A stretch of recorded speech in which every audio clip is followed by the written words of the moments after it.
JB, hoje eu estou olhos nos olhos com uma psicóloga, psicoterapeuta, com um currículo brilhante. Concluiu o doutorado na USP e, entre muitas coisas que faz, incluindo palestras, consultoria, tem o famoso blog Falatório. Recentemente lançou o livro Imprevisíveis, em Santos, e na 25ª Bienal Internacional do Livro, em São Paulo, do signo de Touro, persegue seus ideais e os torna realidade. Falo de Gisela Vasconcelos Monteiro. Falei lá embaixo, você é taurina, né? Eu já tinha ido espiar você. Nunca ninguém me começou uma entrevista assim, falando o meu signo. Acho interessante. Então, e é mesmo, eu conheço bem as taurinas. Minha filha é.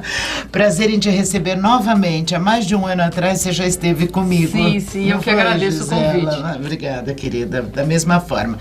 Gisela, eu quero começar a lembrar aqui do falatório, desse teu blog tão famoso. Isso. Relembra o pessoal que até pode acessá-lo. Então, é uma página no Facebook, é um blog, é um canal no YouTube que chama Falatório com Gisela. Ele começou só como falatório mesmo. Eu dei aula há 20 anos na faculdade, então tem um jeito de me comunicar legal, e aí eu resolvi fazer, quando eu parei de dar aula, eu resolvi fazer vídeos curtos, nos quais eu falo sobre comportamento, relacionamento, temas que estão candentes aí na semana, no mundo.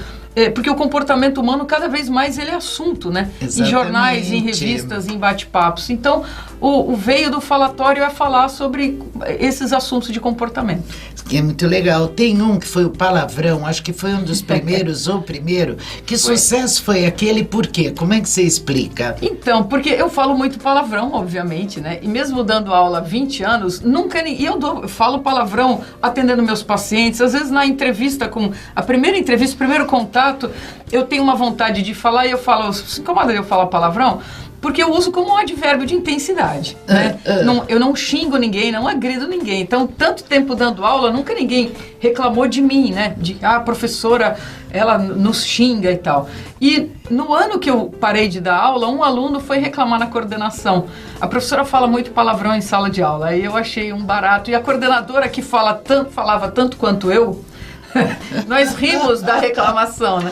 Então é um dos que teve mais acesso, porque eu falo palavrão durante e cada palavrão é um pi. Entendi. E você não faz de uma forma agressiva, não, né? É justamente aí a graça do palavrão. Exatamente. É de uma maneira, assim, até de com bom humor. Porque eu percebo isso no falatório.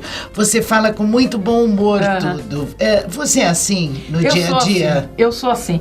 Toda a família do meu pai, eu tenho 14 primos. Meu pai e 3 irmãos, estão todos falecidos. Mas a minha geração, que tem por volta dos 50 anos de primos, são todos muito gozadores, muito brincalhões.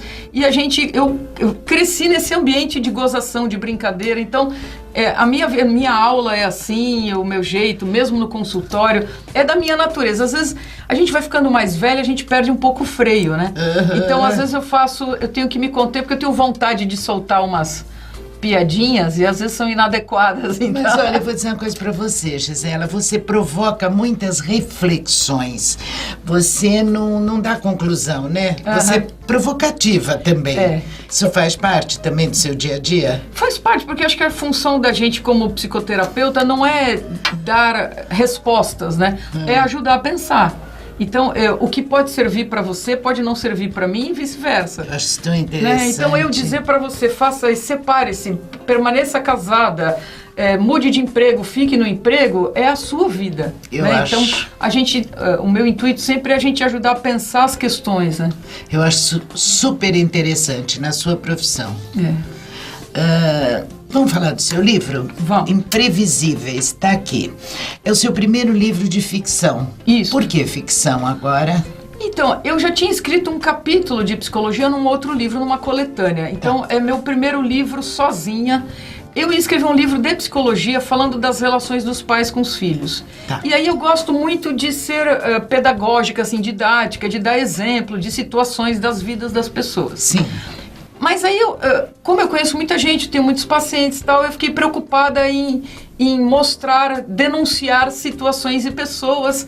Eu falei assim, então eu vou inventar exemplo. E aí comecei a criar essa ficção. Então são 3 casais maridos, mulheres e filhos, e eu procurei fazer um exemplo mais saudável de relação entre o casal e com os seus filhos, e 2 menos saudáveis, vamos chamar assim. E são pessoas que podiam, como se passa aqui em Santos, né? Que a gente pode ter cruzado na praia, elas não existem de fato, mas são próximas. Eu acho que por ser psicóloga me preocupei. Foi até interessante porque eu escrevi o livro e o meu irmão foi uma das pessoas que leu. Eu dei para algumas pessoas lerem para ver o que achavam. E meu irmão falou, cadê o Natal? Eu falei assim, mas por que o Natal? Porque ele se passa de encontros entre fevereiro e dezembro. Eu acabei no Réveillon. Eu falei, mas é porque eu não gosto do Natal, né? Aí eu pulei o Natal. Aí ele falou, mas Gi, ele acaba abruptamente e tal. Aí eu reescrevi, eu escrevi o penúltimo capítulo por último. E aí eu fiquei pensando, como é que essas pessoas viveriam o Natal? É uma experiência, você que escreve crônica, se você escrever ficção, é uma experiência muito interessante. É meio terapêutico, porque você vive a pessoa. Sim. Então tem um dos personagens que é um canalha, né? Eu quero falar um pouquinho deles. Vamos lá. Esse canalha. Vamos começar pelo canalha. Né? Como o Nelson Rodrigues diz, todo canalha é magro, né? Então eu fiz um homem magro. Sim. Um canalha que se torna um agiota, que tem que esquentar dinheiro com o negócio e que quer carreira política. Então, assim, tem vários exemplos dessas pessoas. E ele qualquer semelhança é mera coincidência. Canalha político. Canalha político. Não. Ele ainda não é, mas ele almeja ser. Sim, né? sim. Mas a relação dele com a mulher, eles casaram muito jovens e a mulher parou de trabalhar e ele meio que boicotou o interesse dela em trabalho, em fazer faculdade. E ela se vê numa encruzilhada porque o casamento não vai bem. Ela não tem fonte de renda, ela não trabalha, ela não tem formação, tem 50 e poucos anos. E é uma vivência de muitos casais nessa faixa etária, né? Então, ele fica chantageando, jogando com ela, né? Sim. Tornando o dinheiro que ele tem uma moeda de troca com ela. E ela é uma mulher bonita, vistosa, interessante, inteligente. E precisa ser apresentada ao lado dele como um cara bem-sucedido e tal, né? E não tem como sair dessa. Então, ela está tentando, acontecem coisas imprevisíveis aí e ela tem uma chacoalhada na situação, né? Eu não acabo o livro dando respostas. Não acaba assim, não tem começo, meio e fim. É um retrato de um tempo na vida delas. Acaba em dezembro. Mas as coisas não estão resolvidas, né? Com certeza. A questão financeira implica muito, pela sua experiência como psicóloga, da mulher não sair dessas situações, ou é o modus vivendi, a geração que viveram, de mulheres saírem dessa situação de casamentos assim? O que você acha que influencia mais? Eu acho que influencia porque, assim, o que eu acho de uma relação saudável? Um casal, que pode ser heterossexual ou homossexual, não importa. Com certeza. O casal, ele tem que estar junto porque ele quer estar junto. Porque certeza. Ele se sente melhor junto. E aí, o dinheiro, ele faz diferença, né? Porque se eu ganho dinheiro e nós somos um casal, vamos dizer, e nós duas temos a nossa própria fonte de renda, se em algum momento a gente quiser separar, cada uma segue o seu caminho. Se eu não tenho fonte de renda, eu dependo da sua, e hoje em dia, criar uma fonte de renda, conseguir trabalho, ganhar dinheiro para manter um padrão de vida é muito difícil. Então, a minha geração, que é esta geração, eu, por exemplo, trabalhei, as outras duas personagens trabalham. Isto não é um empecilho, né? Se a relação vai mal, isso se torna um peso enorme. Não é nem tanto a educação, que foi de uma época mais castradora, não é nem tanto isso, é mais a condição financeira. Eu acho que a condição financeira também determina muito. Mais um casal, me fala de um próximo. E vou falar do casal saudável, então, que eu gosto muito, que ela é uma arquiteta. Eu fiz arquitetura também antes de ser psicóloga, então é a que tem mais traços meus, é a Denise. Porque né? eu acho assim, não vou querer te interromper. O interessante desse tipo de leitura, de livro, é porque todas nós que lemos vamos encontrar um pedacinho de nós em alguma história, em algum cantinho, alguma fase do livro vamos encontrar.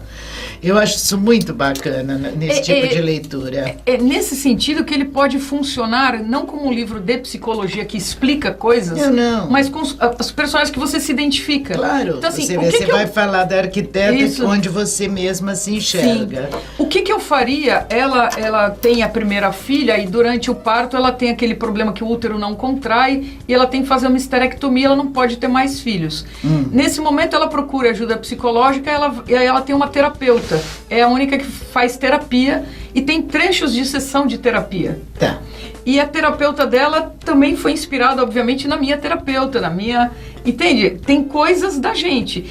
E a ideia é a gente pensar, puxa, e se fosse eu, o que eu faria em determinada situação como a outra que se chama Cristina, cujo marido é um canalha? Eu denunciaria a canalice dele? Não denunciaria?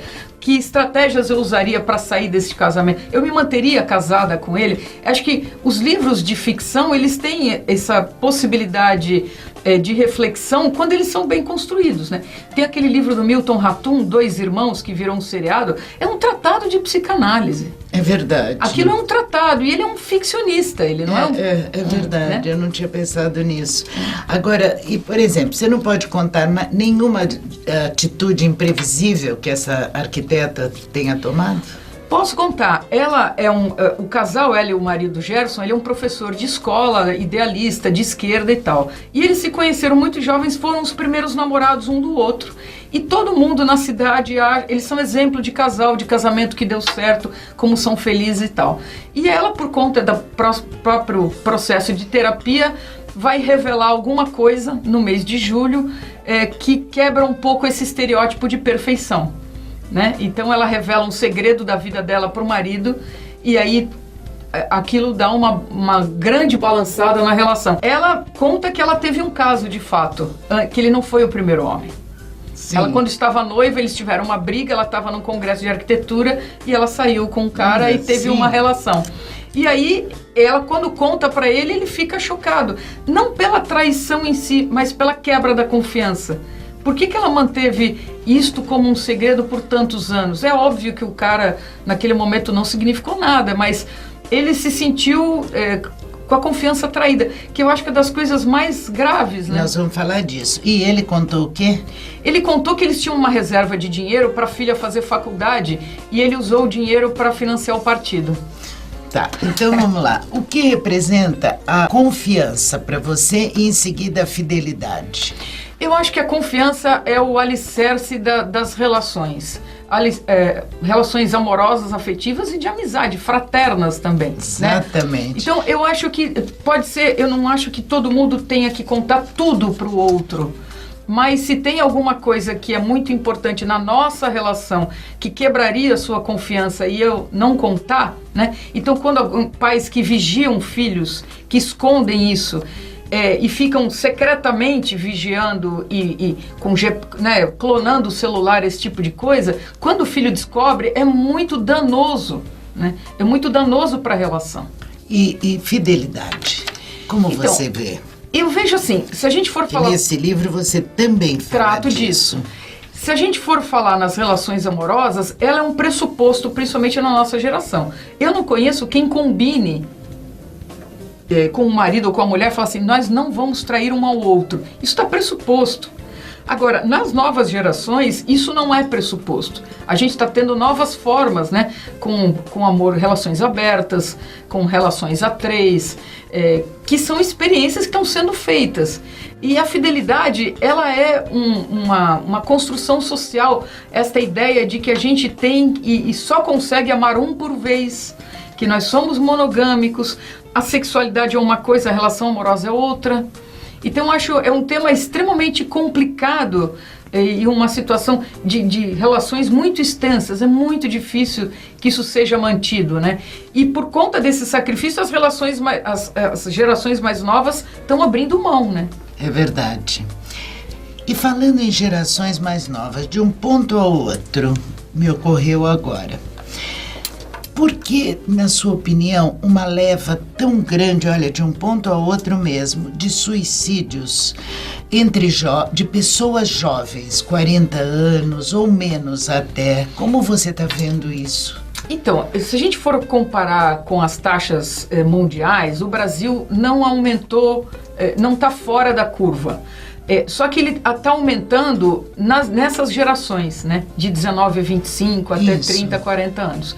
Eu acho que é resultado de um mundo com muito uso de droga, de álcool. Eu acho que tem muita medicação, muita automedicação. Eu acho que o uso do álcool e da droga é um jeito de dar conta de angústia, né? De não saber, da imprevisibilidade do mundo. Então, a gente tem atendido pessoas um maior volume de pessoas chegam já aos consultórios com a água batendo no nariz, né? Que coisa. E muito medicados. Esta cidade é um exemplo que temos uma farmácia em cada esquina, né? É verdade. Quase tantas quanto o carrinho de pastel. Nossa, impressionante. Impressionante. Então as pessoas tentam tratar as angústias e os males emocionais de todos os jeitos, né? Carências, frustrações, raivas, ressentimentos, solidão, amargura, abandono. A depressão também virou uma constante, né, Gisela? A depressão, uma definição mais genérica, ela é uma incapacidade ou uma dificuldade de se motivar, de ter interesse, de ter desejo. Não é necessariamente a tristeza. Não. Você pode estar triste e não deprimido. Claro. E você pode estar as duas coisas, né? Então, boa parte dos deprimidos também fica triste com a própria situação. Mas é esta coisa assim que nada interessa, nada tem graça, nada motiva. E das coisas, eu estava conversando aqui antes da gente começar a gravar, que é das situações mais difíceis de se trabalhar. Porque a pessoa não entra na relação, por exemplo, na psicoterapia, por que eu estou aqui, né? Ela não consegue entender exatamente. Então, a química, a medicação, ela pode, através da medicação, ficar num estado mais trabalhável, mais de estabelecer relação, mas é bastante custoso, é bastante demorado, precisa de um investimento de tempo, de energia psíquica, né? Não tem. Por isso que eu acho que também, por outro lado, surgem tantas formas de tratamento rápidas.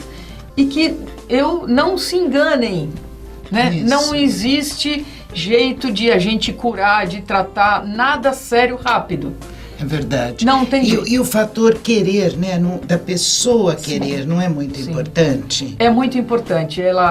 É que o querer não é suficiente para a resolução da questão, mas ela é fundamental. Né? Eu acho. O trabalho, se você não procura e não deseja ajuda, né? E hoje a gente tem várias pesquisas mostrando que a importância da atividade física, das relações sociais, né, do trabalho psicológico.